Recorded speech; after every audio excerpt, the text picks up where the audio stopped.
అమ్మాయి పేరు ప్రసన్న, 11 ఏళ్ళు వయస్సు, 5th క్లాస్ చదువుతూ ఉంది. ఇవాళ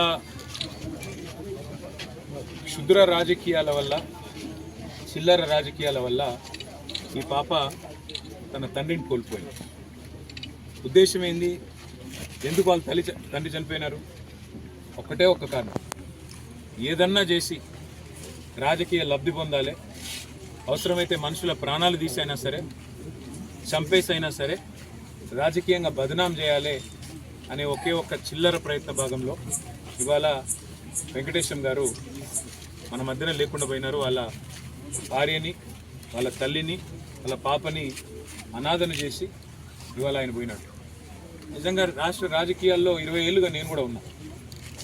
ఇంకా చాలామంది పెద్దలు ఇక్కడ ఉన్న వాళ్ళు నాకంటే సీనియర్లు కూడా ఉన్నారు. నేను ఎన్నడూ ఇంత దిగజారిన రాజకీయం, ఇంత దరిద్రపుగొట్టు రాజకీయం మేము ఎన్నడూ జీవితంలో కూడా చూడలేదు. ఇవాళ ఆ పాప అక్కడ ఏడుస్తూ ఉంటే, మా నాన్న రాలేదు అని చెప్పి 3 రోజులు నేను తినలేదని చెప్తుంటే, నిజంగా మనసున్న మనిషి ఎవడైనా సరే కళ్ళల్లో నీళ్ళు తిరగక మానవ, గుండె ద్రవించక మానవ. అట్లాంటి ఒక పరిస్థితి. నాకు అర్థం కానిదల్లా ఒకటే, మమ్మల్ని రాజకీయంగా ఎదుర్కోవాలి అనుకుంటే ఎన్నికల్లో తలపడవచ్చు, లేదా నాయకులతో విమర్శలు చేయొచ్చు, మీరు ఆల్రెడీ చేస్తున్నట్టుగా కేసులు పెట్టవచ్చు, వేధించవచ్చు. కానీ మధ్యలో సామాన్యులను సమిధలుగా చేసి, సామాన్యులను బలిపశువులు చేసి, వాళ్ళ జీవితాలు ఆగం చేస్తే ఏమొస్తుంది అని చెప్పి నేను కాంగ్రెస్ పార్టీ నాయకులను అడుగుతాను. చనిపోయింది వెంకటేశం గారు, చంపింది, అరెస్టు చేసింది చిన్న చిన్న నాయకులు, చోటామోటా కాంగ్రెస్ నాయకులను అరెస్ట్ చేసినారు. కానీ ఆ చోటామోటా కాంగ్రెస్ నాయకులు కేవలం పాత్రదారులు మాత్రమే. అసలు సూత్రధారులు పెద్దవాళ్ళు వెనకాల ఉన్నారు, వాళ్ళు తప్పించుకున్నారు. కానీ మేము వదిలిపెట్టాం. ఆ తల్లి కూడా మమ్మల్ని అడిగింది ఒకటే, వెంకటేశం గారి భార్య, అన్న న్యాయం జరిగేదాకా మాతో ఉండండి అన్న. అసలు కథ అంతా ఎక్కడ ప్రారంభమైందంటే, ఈ ఇల్లు మరి కొంత ఇబ్బందికరమైన పరిస్థితిలో ఉంది. కొత్త ఇల్లు శాంక్షన్ కావాలని చెప్పి కాంగ్రెస్ నాయకుల దగ్గర పోతే, దానికోసం 4 రోజులుగా తిప్పించుకొని ఇవాళ ఈ పరిస్థితి తెచ్చినారు. అందుకే నేను ఇప్పుడే కలెక్టర్ గారికి మాట్లాడి చెప్పాను, ఒకవేళ మీరు ఇస్తారా ఇవ్వండి, లేదా మేము మా పార్టీ తరఫున ఇల్లు కట్టిస్తాము, మీరు అడ్డం రాకండి అని చెప్పినాను.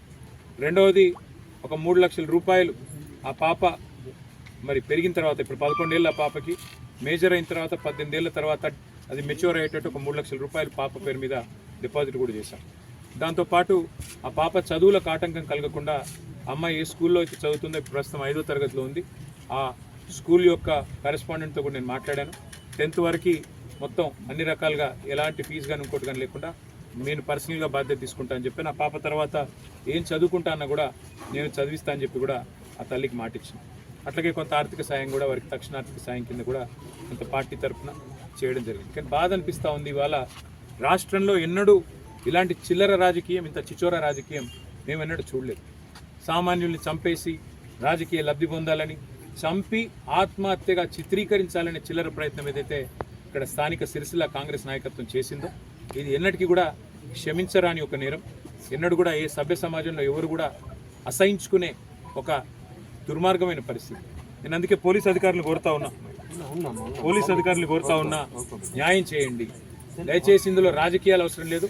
దీని వెనుక ఎంత పెద్దవారు ఉన్నా వారిని బయటికి తీసుకొని రండి, ఈ కుటుంబానికి న్యాయం చేయాలని చెప్పి నేను సిరిసిల్ల ఎమ్మెల్యేగా, వారి ఫ్యామిలీకి మాటిచ్చిన ఒక సోదరుడుగా, ప్రజాప్రతినిధిగా డిమాండ్ చేస్తూ ఉన్నా. వదిలిపెట్టాం.